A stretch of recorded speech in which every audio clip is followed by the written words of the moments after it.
2026 ମସିହା ମେ 7 ତାରିଖ ଭୁବନେଶ୍ୱର ଉପଖଣ୍ଡ ବାଲିଅନ୍ତା ଅଞ୍ଚଳର ରାମଚନ୍ଦ୍ରପୁର ନିକଟରେ ଘଟିଥିଲା ଏମିତି ଏକ ଘଟଣା ଯାହା ପରବର୍ତ୍ତୀ ସମୟରେ ସାରା ଓଡ଼ିଶାରେ ଚର୍ଚ୍ଚାର ବିଷୟ ପାଲଟିଗଲା। ଜଣେ ସରକାରୀ ରେଳବାଇ ପୋଲିସ କନେଷ୍ଟବଳ ସୌମ୍ୟ ରଞ୍ଜନ ସ୍ୱାଇଁ ଏକ ଘଟଣାରେ ଉତ୍ତେଜିତ ଲୋକଙ୍କ ଆକ୍ରମଣରେ ତାଙ୍କର ମୃତ୍ୟୁ ହୋଇଥିଲା। କିନ୍ତୁ ପ୍ରଶ୍ନ ହେଉଛି ସେଦିନ ପ୍ରକୃତରେ କ'ଣ ଘଟିଥିଲା? କାହିଁକି ଏକ ସାଧାରଣ ରାସ୍ତାର ଘଟଣା ଏତେ ବଡ଼ ହିଂସାର ରୂପ ନେଲା? ପୋଲିସ ଘଟଣାସ୍ଥଳରେ ଥିବା ସତ୍ତ୍ୱେ ଏତେ ବଡ଼ ଘଟଣା କିପରି ଘଟିଲା ଏବଂ ଏହି ମାମଲାରେ ପରେ କ୍ରାଇମବ୍ରାଞ୍ଚ, NHRC ଓ ଅନ୍ୟ ତଦନ୍ତକାରୀ ସଂସ୍ଥା କ'ଣ କହିଲେ?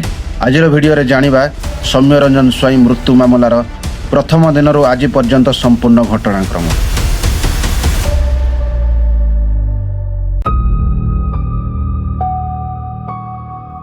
ମେ 7 ତାରିଖ ସକାଳେ ସୌମ୍ୟ ରଞ୍ଜନ ସ୍ୱାଇଁ ତାଙ୍କ ସାଙ୍ଗ ଓମ୍ ପ୍ରକାଶ ରାଉତଙ୍କ ସହିତ ଏକ ବାଇକ୍ରେ ଯାଉଥିବା ବେଳେ ରାମଚନ୍ଦ୍ରପୁର ଅଞ୍ଚଳରେ ଏକ ସ୍କୁଟି ସହିତ ଧକ୍କା ହୋଇଥିବା ନେଇ ପୋଲିସ ରିପୋର୍ଟରେ ଆସିଥିଲା। ସ୍କୁଟିରେ 2 ଜଣ ଯୁବତୀ ଥିଲେ। ଧକ୍କା ପରେ ସେମାନଙ୍କ ଭିତରେ ବଚସା ହୋଇଥିଲା। ଏହାପରେ ଘଟଣାଟି ଅନ୍ୟ ଏକ ଦିଗକୁ ମୋଡ଼ ନେଇଥିଲା। ଜଣେ ଯୁବତୀଙ୍କ ପକ୍ଷରୁ ସୌମ୍ୟ ରଞ୍ଜନଙ୍କ ବିରୁଦ୍ଧରେ ଜୈନ ଆକ୍ରମଣ ଓ ଦୁଷ୍କର୍ମ ଉଦ୍ୟମ ଭଳି ଗୁରୁତର ଅଭିଯୋଗ ଆସିଥିଲା। ତେବେ ଏହି ଅଭିଯୋଗ ଗୁଡ଼ିକ ସେତେବେଳେ ତଦନ୍ତାଧୀନ ଥିଲା ଏବଂ ଘଟଣାର ସମସ୍ତ ପକ୍ଷକୁ ତଦନ୍ତକାରୀମାନେ ଯାଞ୍ଚ କରୁଥିଲେ। ପରିସ୍ଥିତି ଧୀରେ ଧୀରେ ଉତ୍ତେଜନାପୂର୍ଣ୍ଣ ହୋଇଥିଲା। ରିପୋର୍ଟ ଅନୁସାରେ ଉତ୍ତେଜିତ ଲୋକମାନେ ସୌମ୍ୟ ରଞ୍ଜନ ଓ ତାଙ୍କ ସାଙ୍ଗକୁ ଆକ୍ରମଣ କରିଥିଲେ। ସୌମ୍ୟ ରଞ୍ଜନ ଗୁରୁତର ଆହତ ହୋଇଥିଲେ। ପରେ ତାଙ୍କୁ ହସ୍ପିଟାଲ ନିଆଯାଇଥିଲା, କିନ୍ତୁ ଡାକ୍ତର ତାଙ୍କୁ ମୃତ ଘୋଷଣା କରିଥିଲେ। ଏହାପରେ ଘଟଣାଟି ବାଲିଅନ୍ତା ମବ୍ ଲିଚିଂ ମାମଲା ଭାବେ ଚର୍ଚ୍ଚିତ ହୋଇଥିଲା। ଏହି ମାମଲାର ସବୁଠାରୁ ବଡ଼ ପ୍ରଶ୍ନ ଏଇଠାରୁ ହିଁ ଆରମ୍ଭ ହୋଇଥିଲା, କାରଣ ଆକ୍ରମଣ ସମୟରେ ପୋଲିସର ଉପସ୍ଥିତି ଓ ପୋଲିସ କିପରି ପରିସ୍ଥିତିକୁ ନିୟନ୍ତ୍ରଣ କଲା ଏହାକୁ ନେଇ ଗୁରୁତର ପ୍ରଶ୍ନ ଉଠିଥିଲା। ସୌମ୍ୟ ରଞ୍ଜନଙ୍କ ପରିବାର ମଧ୍ୟ ପୋଲିସର ଭୂମିକାକୁ ନେଇ ପ୍ରଶ୍ନ ଉଠାଇଥିଲେ। ଏହାପରେ ଘଟଣାର ତଦନ୍ତ ଆହୁରି ଗୁରୁତର ହୋଇଥିଲା। ଘଟଣା ପରେ ବାଲିଅନ୍ତା ପୋଲିସ ମାମଲାର ତଦନ୍ତ ଆରମ୍ଭ କରିଥିଲା। ପ୍ରାରମ୍ଭିକ ପର୍ଯ୍ୟାୟରେ 9 ଜଣଙ୍କୁ ଗିରଫ କରାଯାଇଥିଲା। ଘଟଣାର ଗୁରୁତ୍ୱ ଦେଖି ତଦନ୍ତ କ୍ରାଇମବ୍ରାଞ୍ଚକୁ ଦିଆଯାଇଥିଲା। ତଦନ୍ତ କ୍ରାଇମବ୍ରାଞ୍ଚ ହାତକୁ ଯିବା ପରେ ଗିରଫ ସଂଖ୍ୟା ଆହୁରି ବଢ଼ିଲା। ମେ 12 ତାରିଖରେ କ୍ରାଇମବ୍ରାଞ୍ଚ ଆଉ କିଛି ଜଣଙ୍କୁ ଗିରଫ କରିଥିଲା। ତଦନ୍ତକାରୀମାନେ କେବଳ ଗିରଫ ହୋଇଥିବା ଲୋକଙ୍କୁ ପଚରାଉଚରା କରିନଥିଲେ। ଘଟଣାସ୍ଥଳର ଭିଡ଼ିଓ, ସୋସିଆଲ ମିଡ଼ିଆରେ ଭାଇରାଲ ହୋଇଥିବା ଫୁଟେଜ ଏବଂ ନ୍ୟୁଜ୍ ଚ୍ୟାନେଲରେ ପ୍ରସାରିତ ଭିଡ଼ିଓକୁ ମଧ୍ୟ ତଦନ୍ତରେ ବ୍ୟବହାର କରାଯାଇଥିଲା। ଭିଡ଼ିଓ ଫୁଟେଜ ଦେଖି ଘଟଣା ସମୟରେ କ'ଣ ଘଟିଥିଲା ତାହା ପୁଲିସ ଜାଣିବାକୁ ଚେଷ୍ଟା କରିଥିଲା। ଏହି ଭିଡ଼ିଓରୁ କିଛି ଅଭିଯୁକ୍ତଙ୍କୁ ମଧ୍ୟ ଚିହ୍ନଟ କରାଯାଇଥିଲା। ତେବେ ମେ 7 ତାରିଖରେ କ୍ରାଇମବ୍ରାଞ୍ଚ ଆଉ କିଛି ଜଣଙ୍କୁ ମଧ୍ୟ ଗିରଫ କରିଥିଲା। ତଦନ୍ତରୁ ଏହା ମଧ୍ୟ ସାମ୍ନାକୁ ଆସିଲା ଯେ କେବଳ ସ୍ଥାନୀୟ ଲୋକ ନୁହେଁ, ଅନ୍ୟ ଅଞ୍ଚଳର କିଛି ଲୋକଙ୍କ ଭୂମିକା ମଧ୍ୟ ଏହି ହତ୍ୟାକାଣ୍ଡରେ ସମ୍ପୃକ୍ତ ଥିବା ଜଣାପଡ଼ିଥିଲା ଏବଂ ଜୁନ୍ 23 ତାରିଖ ସୁଦ୍ଧା ଗିରଫ କରାଯାଇଥିବା ସଂଖ୍ୟା ମୋଟ 20ରେ ପହଞ୍ଚିଥିଲା। ଅର୍ଥାତ୍ ସୌମ୍ୟ ରଞ୍ଜନ ହତ୍ୟା ମାମଲାରେ ପୋଲିସ ଓ କ୍ରାଇମବ୍ରାଞ୍ଚ ସମୁଦାୟ 20 ଜଣଙ୍କୁ ଗିରଫ କରିଥିଲେ। ତେବେ ଏହି ମାମଲାରେ କେବଳ ଅଭିଯୁକ୍ତଙ୍କ ଗିରଫ ହୋଇନଥିଲା। ଘଟଣା ସମୟରେ କର୍ତ୍ତବ୍ୟରେ ଅବହେଳା ଓ ଆଇନ ଶୃଙ୍ଖଳା ପରିସ୍ଥିତିକୁ ଠିକ୍ ଭାବେ ନିୟନ୍ତ୍ରଣ ନ କରିବା ନେଇ ଜଣେ ସବ୍ ଇନ୍ସପେକ୍ଟର, ଜଣେ ଆସିଷ୍ଟାଣ୍ଟ ସବ୍ ଇନ୍ସପେକ୍ଟର ଓ 2 ଜଣ କନେଷ୍ଟବଳଙ୍କୁ ସସ୍ପେଣ୍ଡ କରାଯାଇଥିବା ରିପୋର୍ଟ ଆସିଥିଲା। ବାଲିଅନ୍ତା ଥାନାର IICକୁ ମଧ୍ୟ ଟ୍ରାନ୍ସଫର କରାଯାଇଥିଲା। ଏହି ପଦକ୍ଷେପ ମାମଲାରେ ପୋଲିସର ଭୂମିକାକୁ ନେଇ ଚାଲିଥିବା ପ୍ରଶ୍ନକୁ ଆହୁରି ଗୁରୁତ୍ୱ ଦେଇଥିଲା। ମାମଲା ଏଇଠାରେ ଅଟକି ରହିଲା ନାହିଁ।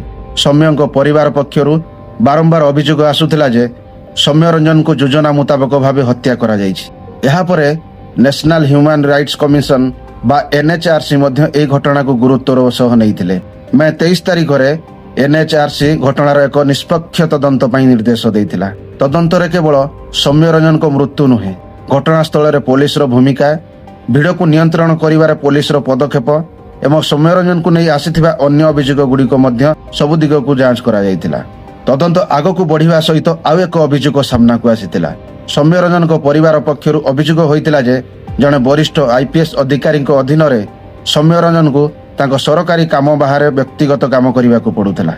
ଏହି ଅଭିଯୋଗକୁ ନେଇ NHRC ମଧ୍ୟ ତଦନ୍ତ କରିଥିଲା।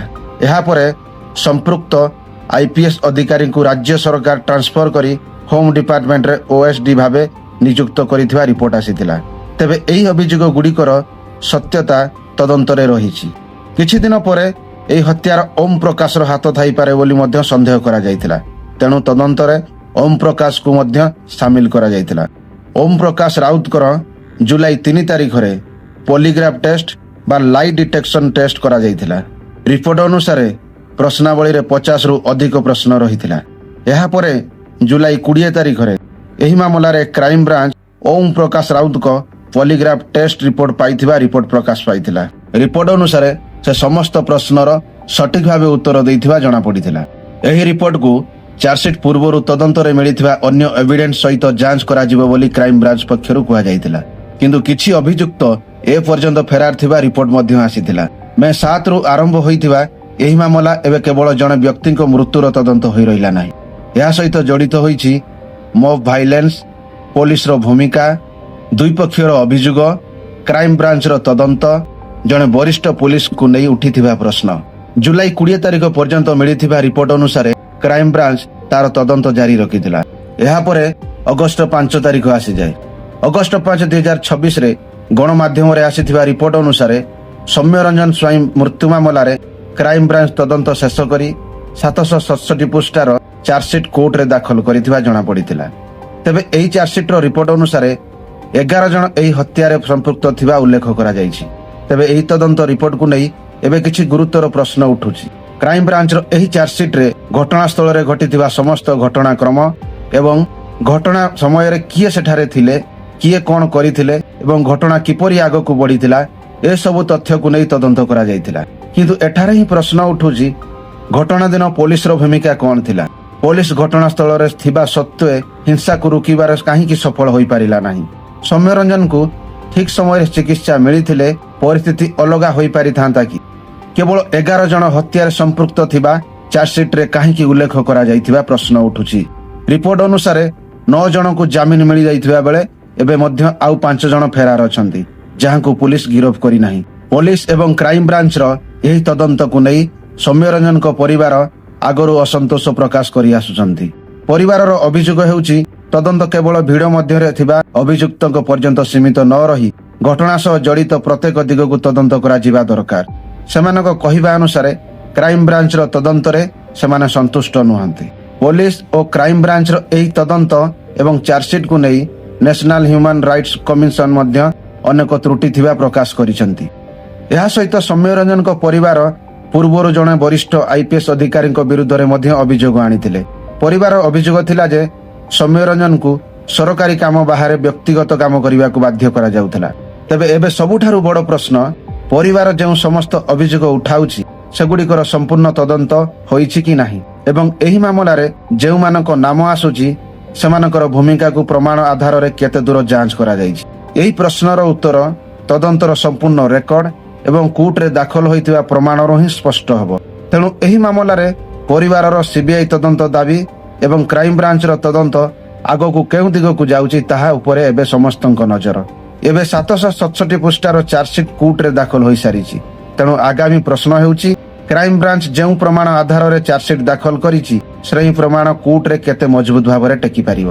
ତେବେ ଏହି ହତ୍ୟା ମାମଲା ଏବେ କୋର୍ଟରେ ବିଚାରାଧୀନ ଥିବାରୁ ଏହାର ସମ୍ପୂର୍ଣ୍ଣ ରାୟ ଆସିନାହିଁ ଏବଂ ସୌମ୍ୟରଞ୍ଜନ ମାମଲାରେ ପ୍ରକୃତ ଦୋଷୀ କିଏ ତାହା ସମସ୍ତ ସାକ୍ଷ୍ୟ ଓ ପ୍ରମାଣ ଆଧାରରେ ନ୍ୟାୟାଳୟରେ ପ୍ରମାଣିତ ହେବ। ଗୋଟିଏ ଘଟଣା, ଗୋଟିଏ ଭିଡ଼, ଗୋଟିଏ ଜୀବନର ଅନ୍ତ, କିନ୍ତୁ ତାପରେ ଆରମ୍ଭ ହେଲା ଅନେକ ପ୍ରଶ୍ନ। ସୌମ୍ୟରଞ୍ଜନଙ୍କ ବିରୁଦ୍ଧରେ ଆସିଥିବା ଅଭିଯୋଗର ସତ୍ୟତା କ'ଣ? ଭିଡ଼ କାହିଁକି ଆଇନକୁ ନିଜ ହାତକୁ ନେଲା?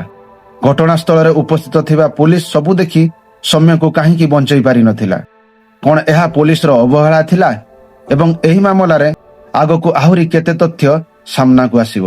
ଏହାର ଉତ୍ତର କେବେ ମିଳିବ? କାରଣ ଅଭିଯୋଗ ଓ ପ୍ରମାଣ ମଧ୍ୟରେ ରହିଛି ଏକ ବଡ଼ ତଫାତ। ସୌମ୍ୟରଞ୍ଜନ ସ୍ୱାଇଁ ମୃତ୍ୟୁ ମାମଲାରେ ପ୍ରକୃତ ସତ୍ୟ କ'ଣ ଥିଲା ଏବଂ କୋର୍ଟରେ ଶେଷରେ କ'ଣ ପ୍ରମାଣିତ ହେବ, ସେଥିପାଇଁ ଅପେକ୍ଷା ରହିବ। ଯଦି ଆଜିର ଆମର ଏହି ପ୍ରୟାସ ସୂଚନାମୂଳକ ଲାଗିଥାଏ, ଭିଡ଼ିଓକୁ ଲାଇକ୍ କରନ୍ତୁ, ଚ୍ୟାନେଲକୁ ସବସ୍କ୍ରାଇବ୍ କରି ନିଜର ମତାମତ କମେଣ୍ଟରେ ଜଣାନ୍ତୁ ଏବଂ ଭିଡ଼ିଓକୁ ନିଶ୍ଚୟ ସେୟାର କରନ୍ତୁ। ଦେଖା ହେବ ଆଉ ଏକ ସତ୍ୟ ଅପରାଧ କାହାଣୀ ସହିତ। ଧନ୍ୟବାଦ।